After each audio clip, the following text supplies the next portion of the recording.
Agora na TSF o Fórum do Mar. Os desafios que se avizinham para a economia azul até 2030, a importância dos recursos oceânicos para o desenvolvimento de Portugal e da Galiza, os constrangimentos que impedem uma maior valorização desses recursos e a cooperação entre Portugal e Espanha. São estes os temas centrais para mais um Business to Sea, Fórum do Mar, que está a decorrer no Centro de Congressos da Alfândega do Porto, e é a partir de lá que o jornalista Rui Tucaiana conduz um debate com vários protagonistas do setor dos mares. Os cuidados técnicos são de António Barbosa. Boa tarde, Rui. Boa tarde, estamos mais uma vez de regresso ao Centro de Congressos da Alfândega do Porto. Já por aqui estivemos noutras edições do Fórum do Mar. Esta é a 8ª edição deste encontro, que entretanto passou a chamar-se Business to Sea. O fórum começou na quarta-feira de manhã, prolonga-se até esta tarde. É um encontro que reúne vários protagonistas à volta dos negócios da chamada economia azul. A indústria está por aqui representada de várias formas, desde a aquacultura até à construção naval. Há também organismos públicos, os portos, as empresas de logística, centros de investigação científica, startups de base tecnológica, enfim, a lista é longa. Há palestras, seminários, workshops também à volta do mar. Em paralelo a tudo isto decorrem encontros entre profissionais do setor, negócios também se fazem e uma exposição de produtos e tecnologias marítimas. Face a edições anteriores, há, direi, uma enorme novidade, já que não é apenas a Associação Fórum Oceano que organiza este Business to Sea. Este encontro à volta do mar internacionalizou-se ainda mais e este ano o SETMar colabora na organização. Este SETMar é o Centro Tecnológico Del Mar, tem sede em Vigo, na Galiza, e já falaremos do porquê desta expansão. Certo é que o grande tema para o Business to Sea deste ano é o futuro, 2030, os desafios do mar, e é disto mesmo que iremos falar durante os próximos 3/4 de hora, aproximadamente. Já apresentarei o resto dos convidados, mas começo já a conversa com o representante do Ministério do Mar, o Rubén Eiras, diretor-geral da Política do Mar. Temos passado os últimos anos a ouvir falar do Compete 2020, Horizonte 2020, Mar 2020, Norte 2020, por aí adiante, Portugal 2020.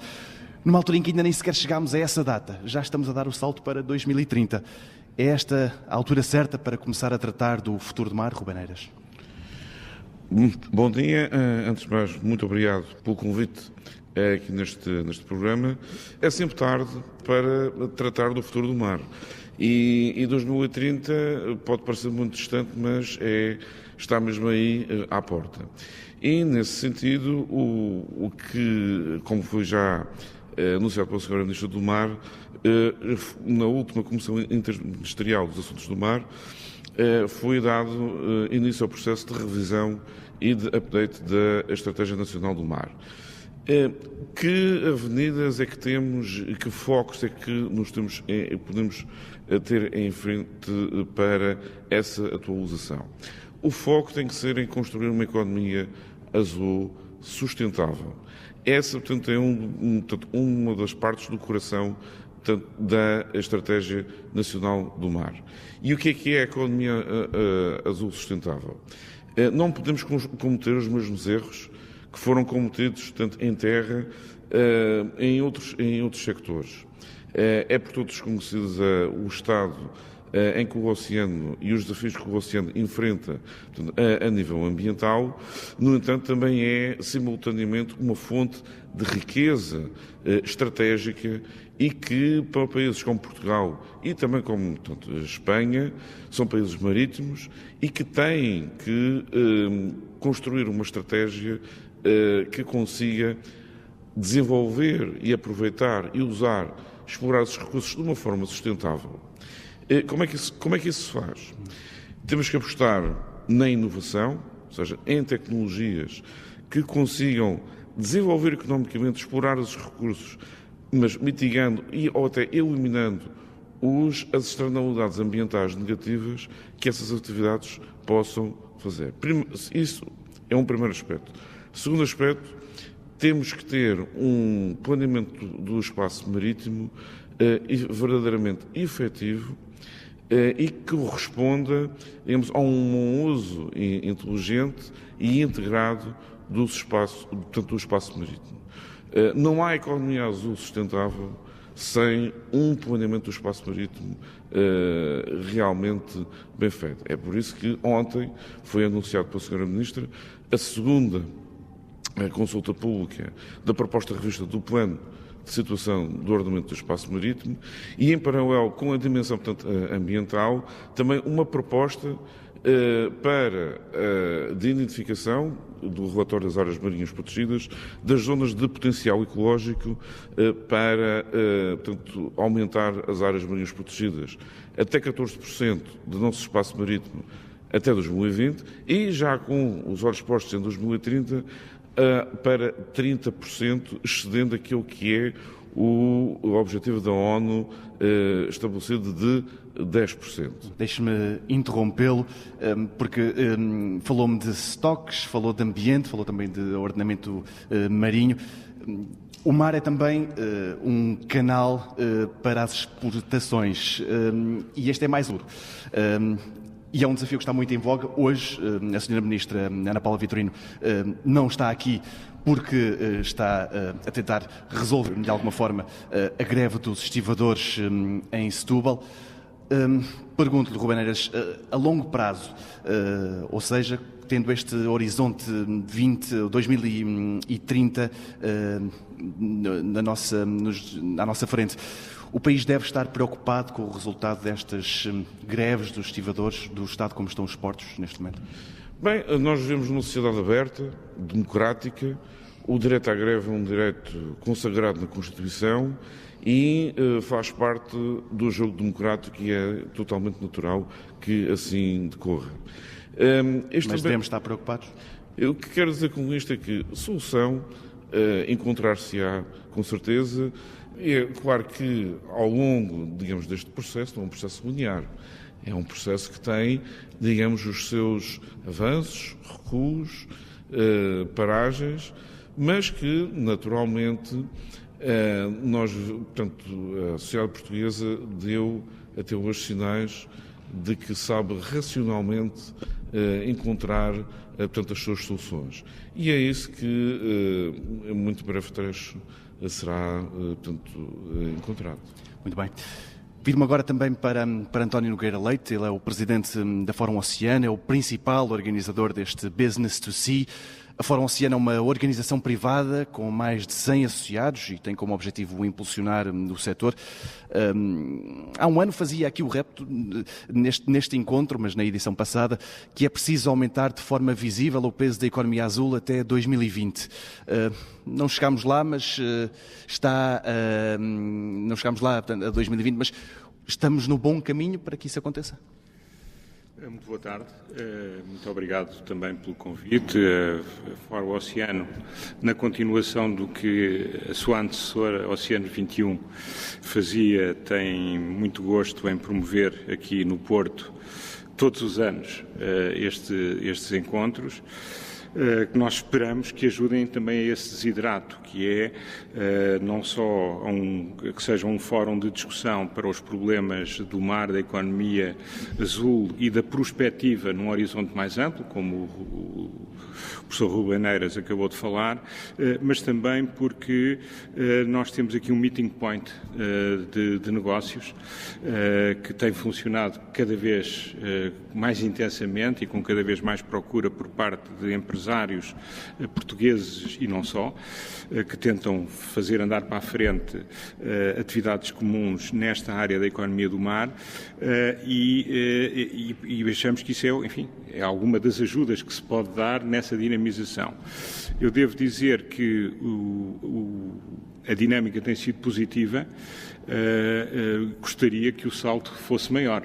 Ou seja, não estão fora dos nossos objetivos aquilo que está proposto. Objetivos nacionais, não são apenas do Fórum Oceano. O Fórum do Oceano acolhe e tenta ajudar a que eles sejam alcançáveis. e alcançados. Mas dizia eu, enfim, estamos no caminho certo, não sei se estamos com a velocidade certa. Mas o importante aqui é estar com o caminho certo. Continuamos na esperança de que seja possível imprimir a velocidade certa, porque repare, mas isto é algo que uma associação como nós, sem fins lucrativos, que agrega empresas, que agrega centros de investigação, que agrega universidades, nós podemos ajudar a que isso se faça. O próprio Governo não consegue, por decreto, determinar quanto é que a economia vai crescer. Portanto, cabe aos agentes privados aqui um papel fundamental. Por condições não estão no terreno, eu acho que muitas das condições que eram previstas. Agora, há que conjugar o interesse, a capacidade de realizar, a capacidade de acesso a capital, não é apenas a financiamento, mas também aos capitais próprios e à capacidade de aglutinar para o nosso espaço outras entidades que nos ajudem, através do investimento que cá façam, a atingir esse objetivo. Portanto, e resumindo, no caminho certo, gostaria, pessoalmente, e eu acho que a direção do Fórum acompanhar-me nisso, que a velocidade fosse maior, mas não é por falta de condições no terreno, é porque a economia portuguesa está a crescer, mas não está a crescer de uma forma absolutamente ainda ao ritmo que nós todos gostaríamos. De qualquer das formas, o setor da economia do mar está a crescer mais que a economia portuguesa, mas também mal seria se assim não fosse. E já está a apontar para 2030. Pelo menos aqui, o principal tema deste encontro do Business Sea é os desafios que teremos até 2030. O professor Rubén Eiras foi dando conta de alguns, falou da forma como temos que estar atentos ao ambiente, por exemplo, mas crescer sem nos esquecermos do meio ambiente, também das alterações climáticas. O que é que o preocupa para os próximos 10 anos neste campo, em termos de desafios que o país apresenta quando estamos a falar do mar? Eu acho que é muito importante que se estejam a discutir as coisas ainda antes do fim do anterior quadro que nos orientava, porque isto tem que ser preparado, porque o próximo quadro tem que estar preparado com alguma antecipação e, portanto, nesse caso, sempre que se faz o trabalho de casa há tempo, é de saudar e é isso que tem sido feito no Ministério e é isso que os agentes privados também tentam contribuir para que seja possível realizar. Aqui o que me parece essencial é, e isso não depende apenas do Ministério do Mar, depende, deste e de outros governos que lhe hão de suceder, nós precisamos de linhas claras e de uma certa estabilidade. Ou seja, as políticas públicas são importantes no sentido em que gizam um caminho, mas não vai ser o Estado o agente produtor que vai fazer com que as coisas se alterem substancialmente. Em algumas áreas sim, porque são áreas onde há externalidades importantes, onde o mercado falha e aí o Estado vai intervindo e vai criando condições para que essas falhas sejam resolvidas, mas no essencial o que se pretende é aquilo que está a tentar ser feito na DGPM e no Ministério, que é criar condições claras para que todos os agentes percebam quais é que são as regras do jogo num determinado momento e que os recursos que são mobilizáveis por parte de terceiros estejam devidamente enquadrados e sejam devidamente conhecidos. E, portanto, nesse sentido, eu acho que não é prematuro, antes pelo contrário, é agora mesmo que nós temos que estar nessa discussão. As linhas de orientação não são muito diferentes do que vem de trás, porque nós não vamos ter aqui uma disrupção em 2020. Temos é que intensificar algumas das que já têm seguidas e temos que dar passos concretos em algumas que apenas estão presentes no plano conceptual e que é preciso começar a desenvolver, como seja o caminho para o aproveitamento da nossa plataforma continental, etc., onde muita coisa foi feita, mas onde é preciso ir fazendo coisas mais concretas para que nós não estejamos sempre a falar de um futuro que se vai afastando à medida que o tempo vai passando. Portanto, o futuro tem que ter, a certa altura, tem que ser presente e nós temos que trabalhar nesse sentido. Em linha geral, parece-me que é esse o espírito de todos os agentes na discussão. É esse o espírito, claramente, da tutela, é esse o espírito dos agentes da investigação e das universidades. Algumas autarquias que têm ajudado a dinamizar a economia azul, mesmo que não seja no mar. Ainda hoje vamos ter aqui uma sessão sobre isso. E, por outro lado, também dos agentes privados. E esses, essencialmente, o que querem é clareza. Onde é que está o financiamento? Onde é que estão os eventuais promotores? Como é que eu posso desenvolver as minhas atividades? Como é que eu posso colaborar, ter uma perspectiva colaborativa, até com territórios que nos são vizinhos e próximos e amigos, como é o caso da Galiza, e daí tê-los aqui hoje. E é justamente perguntar-lhe sobre isso. Este ano o Business to Sea alargou em termos de organização e temos também aqui neste debate alguém que não é português, já falaremos, mas porquê é que achou importante? Porque também é um desafio de colaborarmos de forma mais estreita com os nossos vizinhos, neste caso com a Espanha, claro. Quer dizer, porque essencialmente essa colaboração já existe. Existe ao nível das universidades, existe ao nível das empresas, existe ao nível das populações.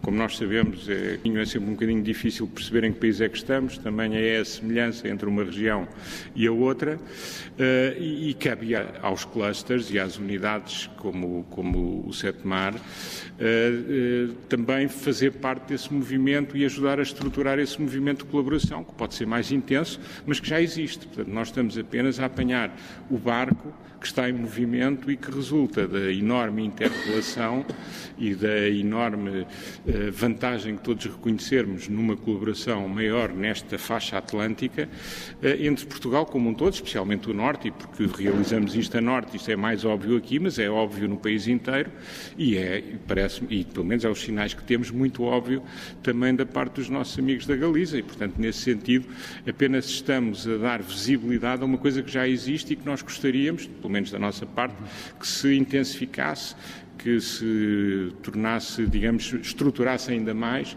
e que, para além do plano da realização das pessoas e das instituições, pudesse também ter as entidades transversais, como nós somos, a participar mais ativamente nesse processo. Eu aproveito a ocasião para chamar mais alguém para esta conversa, ao mesmo tempo também para internacionalizar o debate. Um dos desafios, dizíamos, para o futuro é justamente cooperar de uma forma mais estreita com Espanha. Aqui está Paloma Rueda Crespo, que é diretora do Setmar e que colabora este ano na organização do Business to Sea. Paloma Rueda Crespo, pergunto-lhe porque é que também é importante para a Galiza trabalhar de uma forma mais próxima com Portugal. O que é que temos a ganhar uns e outros com esta colaboração mais fina? A min, o primeiro de todo, obrigada pola invitación. Tería que estar aquí a nosa conselleira, a nosa ministra do Mar, pero tamén ten un problema que ten que atender e lle impide participar. O mar está a dar problemas tanto em Espanha como em Portugal hoje. Bueno, vemos que sí, desgraciadamente. Pero aquí vimos a non falar de problemas, vimos a falar de colaboración. Certo. Bueno, eu tentarei transmitir o sentir da conselleira nas propostas que se fan no debate.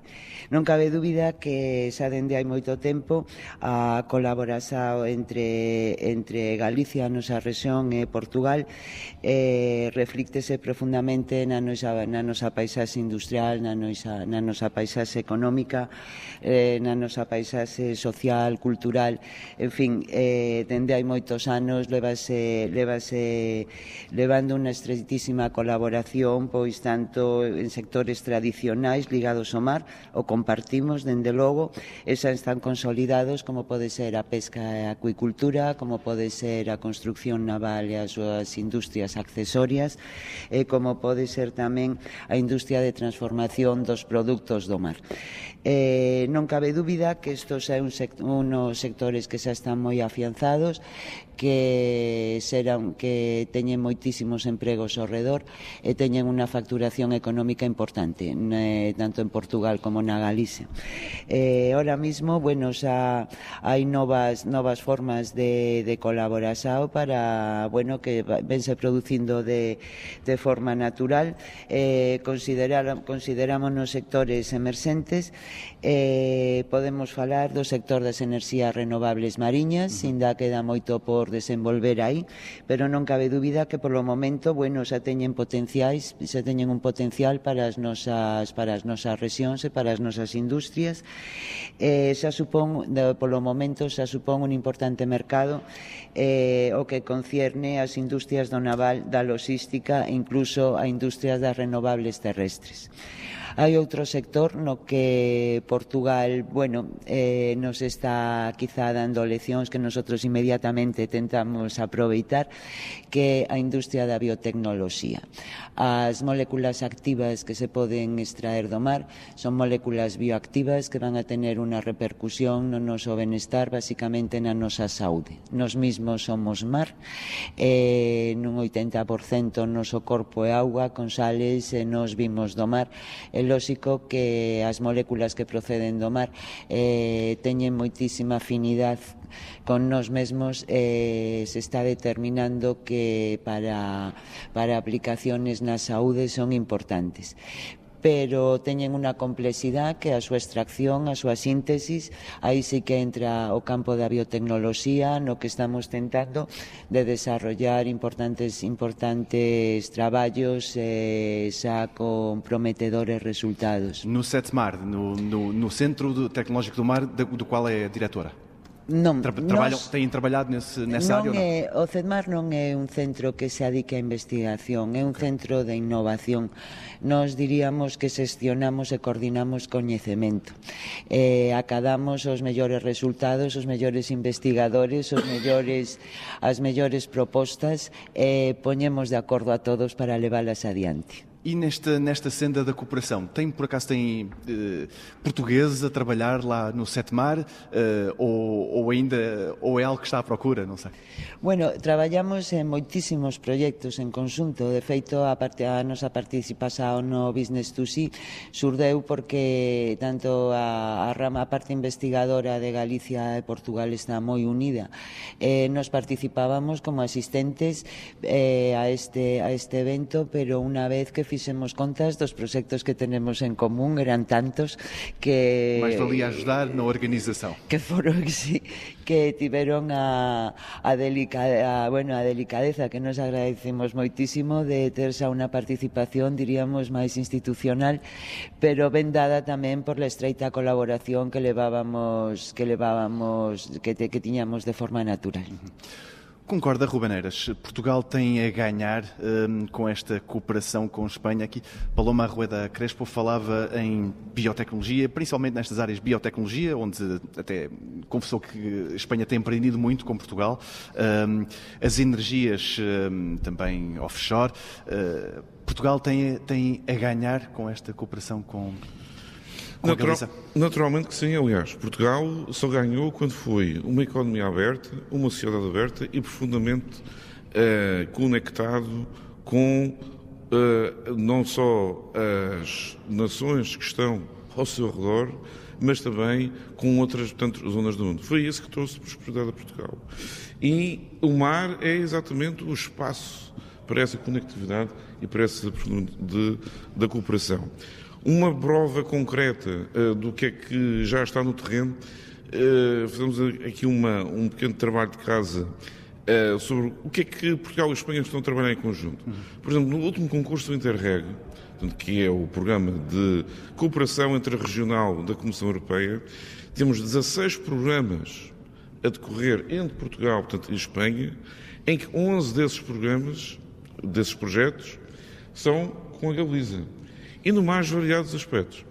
Muita biotecnologia azul, é verdade, combate ao lixo marinho, inovação tecnológica, portanto, em diversas áreas, das energias renováveis e em outros segmentos, portanto, na área do mar. E no conjunto são projetos que andam à volta no valor global entre os 40 e 50 milhões de euros. Mas há muito mais onde nós podemos, portanto, aprofundar. E, como foi dito anteriormente, por exemplo, o campo das energias renováveis oceânicas. E tem esta particularidade de muitas destas iniciativas estarem a acontecer aqui no Norte. E sobre o que também que o Presidente António Nogueira Leite disse de estarmos no caminho certo. Há um ano atrás, dizíamos que o Windfloat Atlantic ia ser feito, neste momento está a ser feito. Estão as 3 plataformas a serem, portanto, produzidas. Uma delas será produzida em Espanha, portanto, nos estaleiros aqui, portanto, norte em Galiza. 2 das plataformas estão a ser feitas em Setúbal. É um projeto que irá instalar o primeiro parque eólico offshore flutuante do mundo, com uma capacidade de 25 megawatts, capaz de abastecer 60 mil residências. Explique-me sucintamente como é que é o primeiro do mundo, ou em que é que ele é o primeiro do mundo, porque há outros parques offshores... Flutuante só existe um. Flutuantes é que não é? Não, flutuante existe uma turbina na Noruega, numa tecnologia diferente, parque, ou seja, já com uma turbina de 8 megawatts. Estas são 3 turbinas de 8 ponto qualquer coisa megawatts, que dá, temos os tais 25 megawatts. E é único, portanto, neste aspecto de ser também um projeto de águas profundas, ou seja... Os outros estão em águas mais baixas? Mais baixas, mesmo flutuante em águas mais baixas, certo. Nós estamos aqui a falar já de uma profundidade de 100 metros. Portanto, aqui é um campo de inovação e de fronteira, em que a menor parte do recurso eólico offshore está exatamente nesta zona entre Viana do Castelo e a Galiza. Temos aqui um campo muito interessante. A aquacultura offshore, também aqui no norte, em Aveiro, foi agora instalada há cerca de 2 semanas a primeira gaiola de aquacultura offshore em Portugal, em mar aberto, a uma profundidade, que pode ir até uma profundidade, não estou em erro, de 20 a 30 metros, para fazer aquacultura de salmão sustentável. E atenção que o sistema de alimentação da gaiola é inovador, no sentido de não utilizar o mesmo tipo de nutrientes que é utilizado na Noruega, por exemplo. É um projeto de cooperação entre Portugal e a Noruega, investimento totalmente privado, para um protótipo de 8 milhões de euros, mas que, se der certo, temos aí... e que é totalmente... A gaiola é totalmente remotamente controlada. Ou seja, temos aqui um passo a dar na aplicação da indústria 4.0 à aquacultura offshore. Também aqui no Norte temos a dinâmica que está acontecendo entre a Martifer, o STC e o Grupo Douro Azul, onde estão a ser construídos navios de cruzeiro, oceânicos, com modelos de negócio, não para fazer cruzeiros aqui em Portugal, mas na Antártida, onde nós estamos a conseguir encontrar um nicho interessante a esse nível. Há também, em Aveiro, uma, indústria, uma empresa inovadora a nível dos iates de luxo, que foi altamente distinguida numa feira, na última feira Arco, em Madrid, tem recebido imensos elogios a nível da indústria de luxo, totalmente feita aqui em Portugal, é uma startup. Agora, qual é a questão que nós temos aqui? Nós costumamos dizer em gíria, na banca, que fazer um projeto em mar é 1000 vezes, o risco é 1000 vezes maior do que fazê-lo em terra. Portanto, temos que ir fazer, mas temos que os fazer bem, fazer com rigor e com muita boa engenharia. Para dar, portanto, também uma última nota,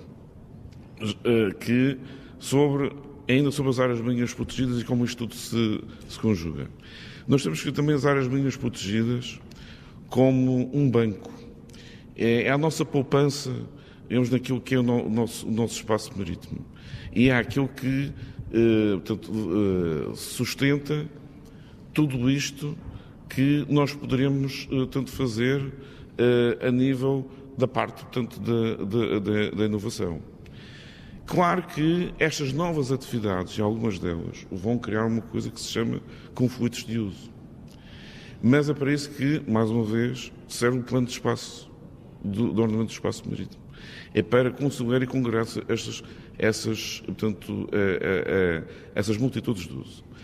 Mas há aqui, para que tudo isto dê certo, algo que é transversal e que nós estamos Portugal e Espanha com a Galiza está a fazer, que é investimento na ciência para que nós possamos ter um conhecimento científico robusto para fazer uma boa gestão do espaço marítimo, mas também para diminuir este risco que nós temos aqui de 1000 vezes maior, portanto, do que em terra. E isso é que poderá reduzir a incerteza e, portanto, junto dos investidores e que estes primeiros protótipos e pilotos vão, digamos, dirimindo essa zona de desconhecimento para que o capital privado venha e acelere esse crescimento. E é justamente isso que pergunto ao professor António Nogueira Leite. Já o ouvi dizer também que não é fácil convencer o capital, investidores, a entrarem neste negócio do mar, principalmente nas empresas mais jovens, talvez elas também mais inovadoras, porque o risco, porque a incerteza é grande. Isto é uma situação que tem melhorado ou isto, e tendo sempre este tema na nossa cabeça, portanto, para o futuro vai ser mais fácil ou espera que seja mais fácil? Como é que isto está? À medida que as indústrias vão ganhando maturidade, vai sendo possível financiar com maior facilidade. Mas aqui, pegando um pouco no que disse o professor Rubaneiras e ligando à pergunta, dado o risco envolvido e, em algumas atividades, a fase ainda relativamente incipiente das empresas que as promovem, nós temos que perceber que não podemos cair no erro de considerar que isto é financiável na banca. A maior parte destas operações não são financiáveis na banca, são financiáveis através de fundos de desenvolvimento, através de, no limite, mais à frente, fundos de private equity, seed money, algum dinheiro público que foi mobilizado nesse sentido, mas nós temos que conseguir, e por isso é que nós também fazemos o business to see, não chega, mas temos que fazer mais coisas deste género, que é tornar uma interface entre os investidores que não abundam em Portugal e as boas ideias que existem em Portugal e pô-los como se diz na gíria, no deal flow dos investidores que olham para este tipo de produtos. Por isso é que nós, por exemplo, Fórum Oceano, temos neste momento uma cooperação grande com os clusters norte-americanos. Porquê? Porque eles estão numa fase mais avançada do financiamento dos seus projetos. Tem alguns projetos que já atingiram uma maturidade. E daí esta nossa preocupação de expor aquilo que existe em Portugal a fontes de financiamento, que não podem ser fontes de financiamento bancárias até as empresas serem maduras, não é? Até estarem numa posição já de exploração, digamos, de cruzeiro. Só aí é que os bancos terão interesse em entrar. E é que deverão. Quer dizer, nós no passado em Portugal às vezes usámos os bancos para financiar coisas que não deveriam ser financiadas pelos bancos e depois refilamos uns anos mais tarde. Agora não vamos repetir esse erro, eu acho que ninguém está disponível para repetir esse erro e, portanto, o que se passa é que temos também que expor as boas ideias que temos a investidores internacionais, que muitas vezes não têm o interesse de serem eles a promover, mas têm o interesse de serem eles a financiar com estruturas de capital que não são financiamento bancário e, portanto, onde é possível assumir mais risco, esperar uma maior rendibilidade se as coisas correrem bem, mas também ser capaz de acomodar perdas com uma naturalidade que o banco necessariamente não pode, porque o banco está a investir o dinheiro dos contribuintes, o dinheiro dos depositantes em última análise, que é aquele que nós nunca falamos, mas que é aquele que é sempre protegido e portanto, nesse sentido, eu acho que há aqui ainda um espaço a fazer e tem que haver uma estratégia verdadeiramente colaborativa. Eu não diria que, por exemplo, com a Galícia e com a Espanha em geral, não é por aí que nós vamos conseguir colaborar. Nós vamos colaborar nos projetos, nós vamos colaborar nas empresas, nós vamos colaborar nos programas. Depois, os nossos amigos espanhóis têm um bocadinho o mesmo problema que nós, é que não existe em Espanha uma indústria de capital de risco e de capital de cimento que, sendo mais robusta que a portuguesa e mais importante, mesmo assim não é americana. Não chega. E, portanto, às vezes nem é na Europa. Temos que andar com a pasta na mão com os nossos projetos por este mundo fora e é nesse trabalho que eu acho que dar exposição aos programas comuns portugueses, aos programas comuns com Espanha, em concreto com a Galiza, às empresas que atuam, como este caso do Infloat, onde há parceiros, há uma grande empresa portuguesa que é um operador mundial na área de energias renováveis, que é o terceiro maior operador mundial cotado de energias renováveis, Mas também existem players tecnológicos americanos que foram quem lançou de facto isto, e agora vai ser e está a ser construído em Portugal e em Espanha. Portanto, é este tipo de colaboração. Aí a questão do financiamento era mais fácil porque havia uma empresa com a capacidade de o fazer com os seus fundos próprios. Mas nos outros casos nós vamos ter de encontrar financiadores e não podemos estar à espera que eles venham ter connosco. Portanto, temos que nos promover e promover uma área maior é, em geral, mais fácil do que promover uma micro-área. Daí a necessidade de colaborarmos no país inteiro. Foi uma das coisas que ganhámos nos últimos 10 anos, é que deixou de haver Norte e Sul. Portanto, há Portugal, e há Portugal na Ibéria, e há Portugal com a Galiza, e temos que, desta forma, dar visibilidade aos nossos projetos, de maneira a que possamos financiá-los melhor. O nosso tempo está a avançar, a galopar, direi, portanto não teremos tempo para falar de muito mais, mas eu queria trazer, seja como for, ainda um assunto, e é uma pergunta rápida para o Rubem Eiras. Tem a ver com a expansão da plataforma portuguesa. Está neste momento a ser analisada, a proposta portuguesa está a ser analisada nas Nações Unidas, numa comissão especializada. Há uma data para nós sabermos se ou não as fronteiras portuguesas serão alargadas? A janela é no início da próxima década. Portanto, e é um processo que é longo, já tem uma série de etapas e está na próxima década. Sobre a ONU, queria dizer que, e nesta questão da exposição internacional de Portugal conseguir entrar nos circuitos internacionais, não só tanto na dimensão diplomática, mas também do deal flow, nós vamos ter, a partir de 2019, uma série de eventos em que, portanto, com a Espanha também terá aqui, e sobre oportunidades interessantes.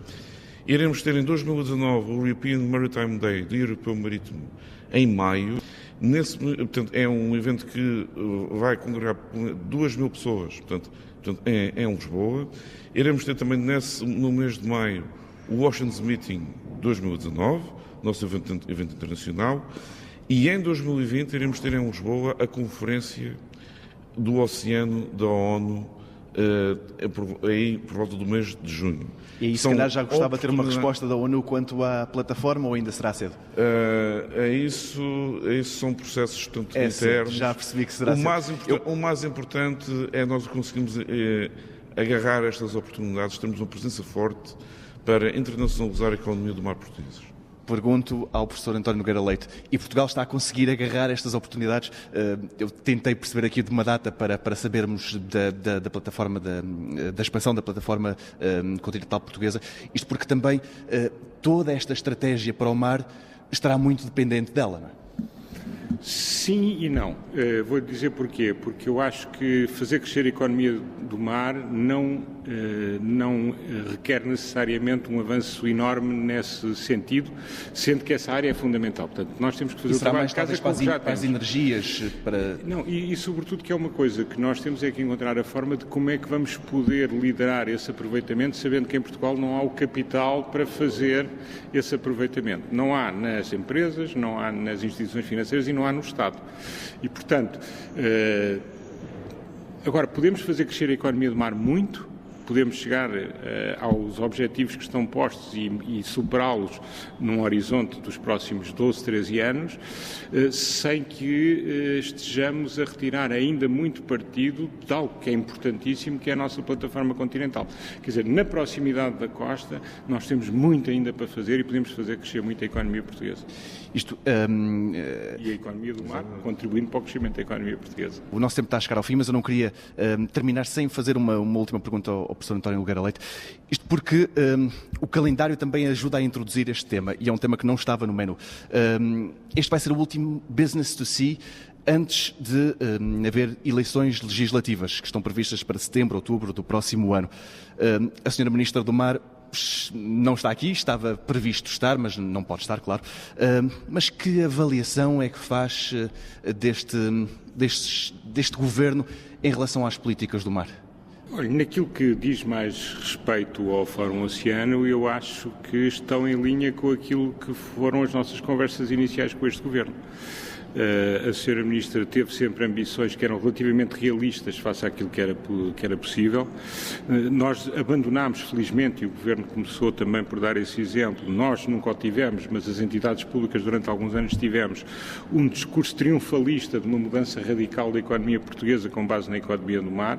Portanto, houve uma visão realista de a fazer crescer em bases razoáveis. Tem crescido? E eu acho que tem crescido não tanto, mas próximo daquilo que eram os objetivos pretendidos e, portanto, está a dar também uma certa credibilidade à economia do mar, tendo objetivos realizáveis, pondo em prática as políticas que os permitam realizar e consensualizando com os agentes económicos, muitos deles privados, a possibilidade de o alcançar. Portanto, nesse sentido, enfim, estamos muito longe das eleições, portanto, ainda é pacífico eu fazer essa avaliação. Eu acho que tem sido um mandato que, na nossa perspectiva, tem sido muito positivo. Fazendo aqui um pouco de futurologia, se António Costa voltasse a ganhar as próximas eleições e se convidasse a ministra Ana Paula Vitorino para o cargo, já percebi que ficaria satisfeito?